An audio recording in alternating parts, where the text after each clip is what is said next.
السلام علیکم ورحمۃ اللہ وبرکاتہ۔ آج دلہا دلہن خود فیصلہ کرتے ہیں، والدین کا کوئی کردار نہیں۔ ممبئی بالی ووڈ اداکار دیپیکا پاڈوکون کے والد نے کہا ہے کہ تفصیلات کے مطابق بالی ووڈ اداکار رنویر سنگھ اور دیپیکا پاڈوکون رواں سال 14 اور 15 نومبر کو شادی کرنے کے لیے تیار ہیں۔ دیپیکا اور رنویر دونوں نے گزشتہ ہفتے اپنے سوشل میڈیا اکاؤنٹس پر شادی کی تاریخ کا اعلان کیا تھا۔ شادی کی تاریخ کے بعد دیپیکا پاڈوکون نے اپنے پہلے انٹرویو میں کہا، ظاہر ہے میں بہت پرجوش ہوں، جیسے ساری لڑکیاں اپنی شادی کے لیے پرجوش ہوتی ہیں۔ میں نے ہمیشہ اپنی شادی کے دن کے بارے میں سوچا تھا۔ مجھے نہیں لگتا میری زندگی شادی کے بعد تبدیل ہوگی۔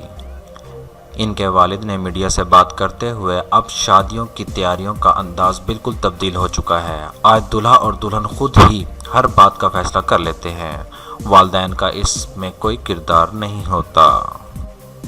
اس پر دیپیکا نے کہا کہ میں نے اپنے والدین کو دیکھا ہے کہ انہوں نے کس طرح ایک ساتھ اپنی زندگی گزاری، میرے لیے وہی بہت بڑی مثال ہیں۔ میں چاہتی ہوں کہ میرا رشتہ بھی ایسا ہی ہو۔ گھر میں اور کام کے دوران ان دونوں نے ایک دوسرے کا ساتھ دیا۔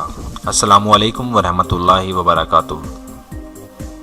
ویڈیو دیکھنے کا شکریہ۔ مزید معلوماتی اور تازہ ترین خبروں کے لیے ہمارا چینل سبسکرائب کریں اور بیل آئیکن کے بٹن پر کلک کریں تاکہ ہماری لیٹسٹ آنے والی ویڈیو سب سے پہلے آپ کو ملیں۔ السلام علیکم۔